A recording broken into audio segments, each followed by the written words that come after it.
Nais ko sanang sabihin, paumanhin, dininig ko muna ang posisyon at opinyon ng bawat isa bago ko pinagpasahang bumaba mula sa kinakaluklukan at kinakaupuan ko at sagutin ang ilan sa mga puntong ibinigkas nitong nagdaang ilang oras na. Una, nasabi na maikli lamang naman ang panahon ang kailangan gugulin para dito, bakit hindi pa ginawa noon? Hindi ba't obvious na nakita po natin itong nagdaang magtatatlong oras? Na oras na pinag-usapan natin ang impeachment, mahaba ang diskusyon. Hindi ito simpleng 30 minuto lang sa pag-issue ng summons dahil kailangan pahintulutan at payagan ang mahaba at malayang debate. At bago po ako lumayo, nais kong pasalamatan ang aking mga kasamahan dito sa Senado para sa isang maayos, civil, at naaayon sa rules natin na diskusyon at debate. Ayon na rin sa sinumpaan nating tungkulin na pagpasahan ng lahat ng bagay nang naaayon sa ating paniniwalang tama at nararapat nating gawin. Hayaan mong simulan ko po ang ilang mga binanggit. Mr. President, Your Honor, I wrote the members of the Senate on February 24, 2025, outlining the basic reasons why we cannot, as of yet, schedule the impeachment complaint. Much has been said about the term forthwith, which I wrote to each and every member of the Senate. Mr. President, Your Honor, we are governed not only by the Constitution but also our rules. We are governed as well by precedents. We are governed as well by decisions of the Supreme Court pertaining to this matter. Allow me to, for the record, cite a few regarding this matter, lest they may think that it is only a one-sided opinion with respect to their definition of forthwith na agad-agad. Kada senador marahil may kanya-kanyang opinion kaugnay nito. Hindi ko pwedeng hayaan na sa record natin ay hindi maisabi ang ibang opinion kaugnay nito. Una, nakasaad po sa saligang batas kaugnay sa papel na dapat gampanan ng Kamara na dapat tugunan nila ang pagsampa ng impeachment complaint sa loob ng mga takdang panahon.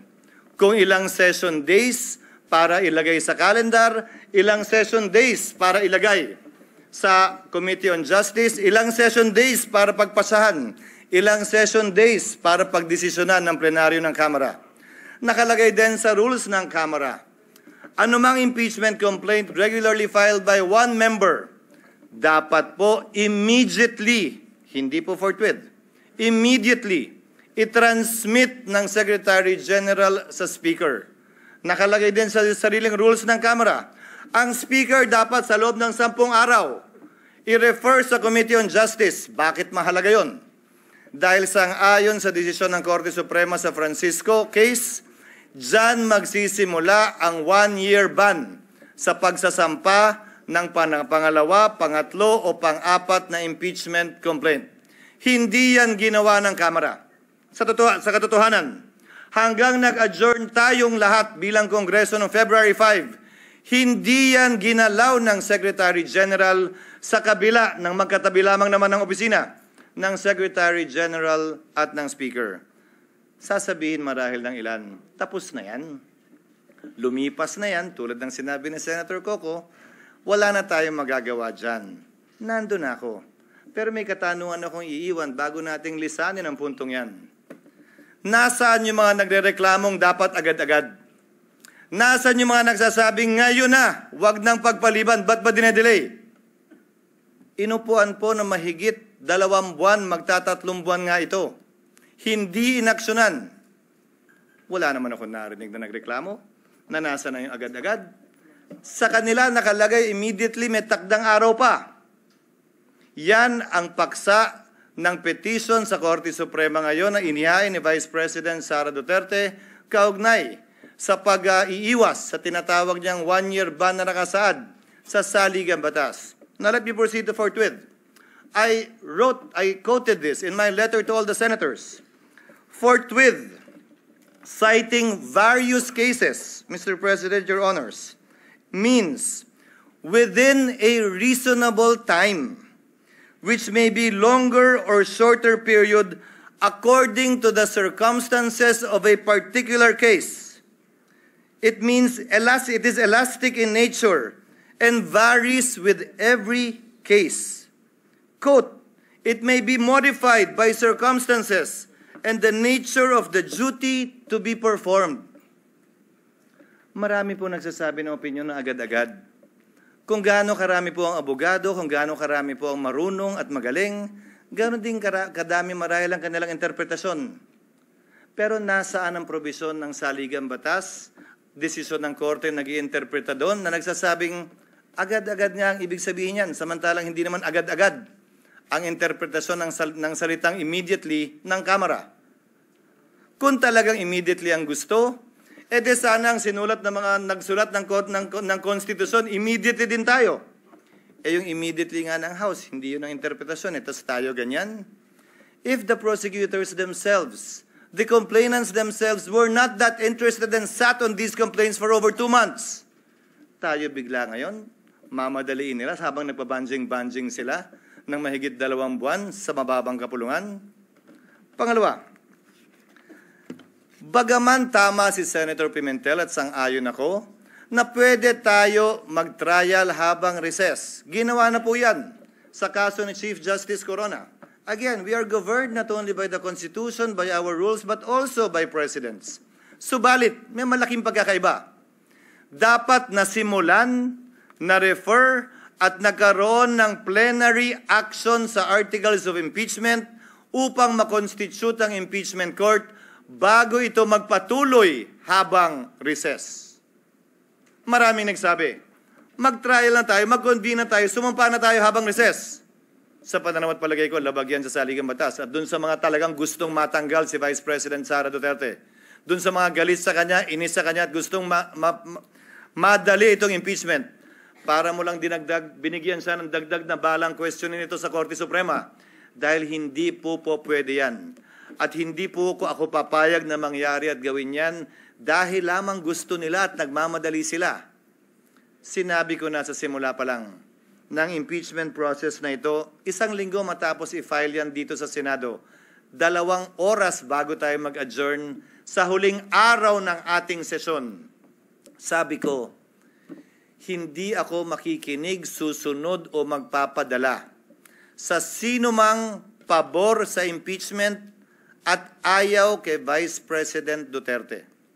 Hindi ako magpapadala sa ayaw sa impeachment at gusto si Vice President Duterte.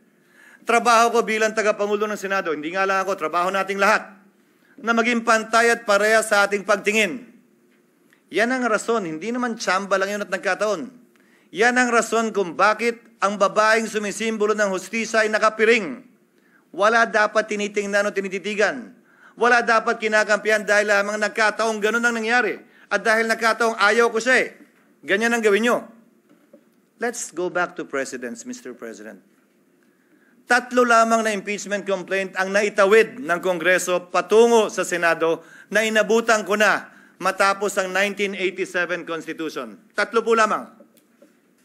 Ang impeachment complaint laban kay dating Pangulong Estrada, ang impeachment complaint laban kay Chief Justice Corona, at ang impeachment complaint laban kay Ombudsman Gutierrez. Hayaan niyo pong isa-isahin ko. Isinampa ang impeachment complaint laban kay Pangulong Estrada magno-Nobyembre. Nung nag-recess ang Senado, tumigil ang trial. Nag-resume sila pagkatapos ng recess. May nagreklamo ba? May nagsabing, uy, portwita. Yan ang president ng Senado. Nung nag-trial at hindi binuksan ang second envelope, yun yung maaalala, nag-walk out ang prosecutors, hindi na bumalik. Anong ginawa ng Senado? Wala ng prosecutor, wala ng interesado, dinismiss forthwith yung impeachment complaint.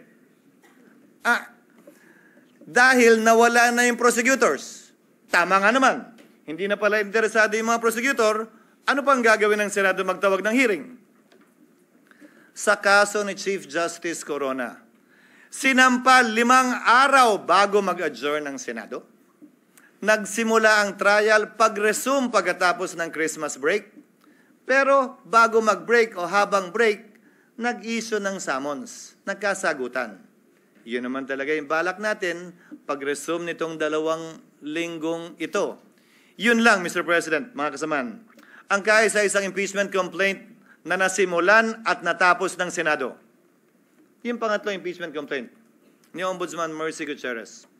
Final yan 3 araw bago mag-adjourn ang Senado sa kanyang regular recess, walang eleksyon nun.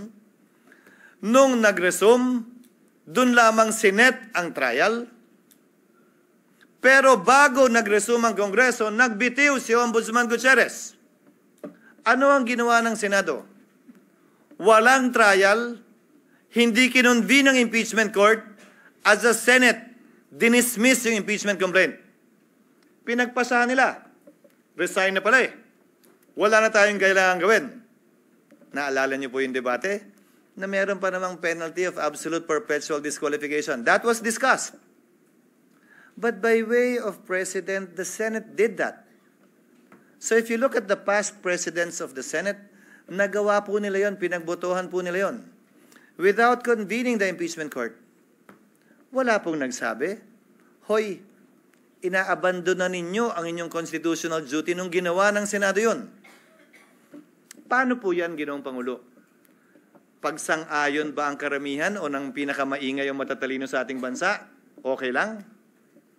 Pag hindi sila sang-ayon, hindi na okay. Bugbog ka na. Bugbog na institusyon. Dapat may gawin na tayo. The Constitution, the rules, and the precedents, Mr. President, do not change simply because a group says otherwise. Balikta naman pa natin. Yung isang naudlot na impeachment complaint laban kay dating Chief Justice Davide.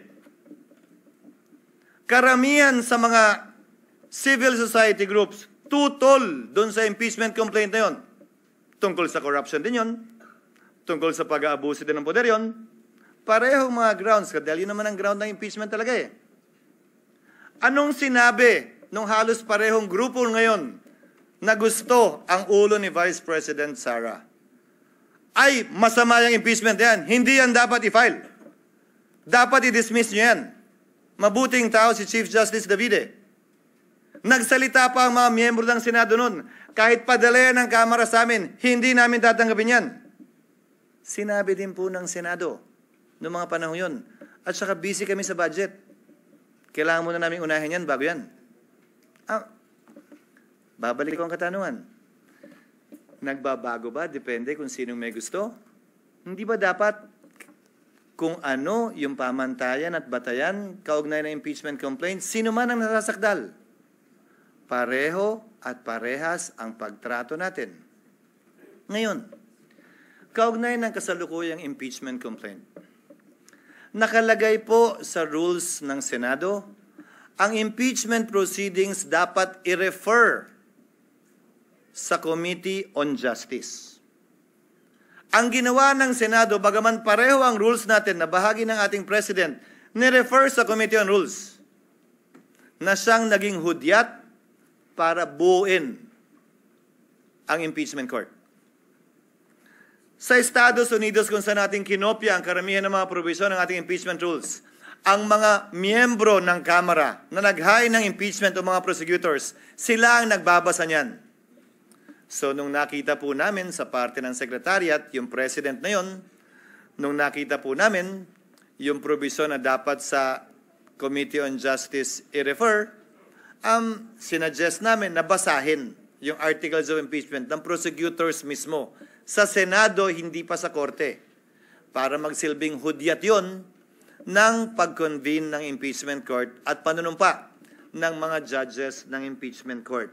Yung po sana ang nakatalagang gawin sa June 11. Nasabi po ni Senator Villanueva, ano nga ba ang pagkakaiba? June 2, June 3, June 5, June 4, June 9, June 10, June 11. Kung susundan natin ang ginawa ng mga ibang impeachment court sa mga nagdaang panahon, ini-issue lamang nila yung summons para mabigyan ng sapat na panahon. Ang nasasakdal na isumite yung kanyang answer dyan sa impeachment complaint. At pagkatapos nun, dahil magtatapos ang kapangyarihan ng mga prosecutor sa June 30, hindi po tayo pwede magpatuloy sa ating paglilitis dahil hindi naman pwedeng one side lang yung ating mapapakinggan pagkatapos ng June 30. Doon sa nagsasabi na may mga private prosecutor naman na i-appoint ang Kamara. With the principal goes the agent because the authority of the principal ceases by June 30. So, napag-usapan, tatawid ba ito? Tatawid ba ito sa susunod na Kongreso kung gaano rin karami siguro ang senador, ganong karami din ang opinion, kung gaano karami ang abogado, ganong karami din ang magaling nilang basehan kung tatawid nga ba o hindi. My position is that it will. Mr. President, Your Honor, allow me to read a portion of the deliberations of the Constitutional Commission on this matter. Delegate Aquino. Because I would proceed, quote, from settled jurisprudence that impeachment proceedings are essentially judicial in nature, such that it follows that when the legislative chamber undertakes these proceedings, it sits as a court of justice, and therefore, it is not bound by the rules of legislative sessions. It cannot adjourn. Assuming that the session is adjourned, impeachment proceedings should not in any way be affected by the adjournment of the session. Delegate Romulo. That is not precluded from our proposal. If the Commissioner wants to make it explicit and to suggest amendments to that effect, I suppose I would not object. Our thinking is that if the Commissioner's premise is that it is like a court of justice, maybe an adjournment of the hearing will certainly not preclude it from continuing the proceedings on some other day. In other words, it could not lose jurisdiction just because of adjournment. Add to that, Mr. President, what the Minority Leader said during earlier sessions we've had. Hindi porkit pinalitan yung judge, dismissed agad lahat ng kaso at magsisimula uli. Ang prinsipyo pa ng batas na nagsasabing anumang sinimulan, dapat lamang tapusin. Plus ang president natin, kaugnay sa SET, na tumatawid yung kaso sa SET, bagaman nagpalit ng Kongreso, bagaman nagpalit ng mga miyembro ng Senado at maestrado ng Korte Suprema. Now, allow me to state a few more things before I yield the floor. Mr. President, Congress cannot pass an irrepealable law. Very much so that we cannot bind the next Congress. Whatever we decide with respect to this issue, kung tatawid nga ba o hindi, would have to be confirmed, affirmed, or rejected as the case may be by the 20th Congress. Some of us will be part of that. Some of us will no longer be part of that. But we cannot tie their hands and bind their hands. But the same is true, Mr. President, Your Honor, if at all, with the House of Representatives as well. The 19th Congress also, to my mind, cannot bind. If the 19th Congress Senate cannot bind the 19th Congress, the 20th Congress Senate, then in the same breath, the 19th Congress House cannot bind the 20th Congress House. Certain procedural, to my mind, compliances need to be made in order for this to be done. As a last point, Mr. President, Your Honor, oo nga po at marami nagpapahayag na opinyon at maraming sinasabi laban sa Senado at higit pa sa sinumang miyembro ng Senado laban sa inyong lingkod. But I consider that as part of the burden of leadership, Mr. President, Your Honor. Bahagi yan ng trabaho bilang tagapangulo ng Senado na balikatin kung anumang pagsubok, anumang pasanin, anumang patutsada na ibabato sa Senado o sa tagapangulo ng Senado kaugnay ng ginagawa o di nito ginagawa.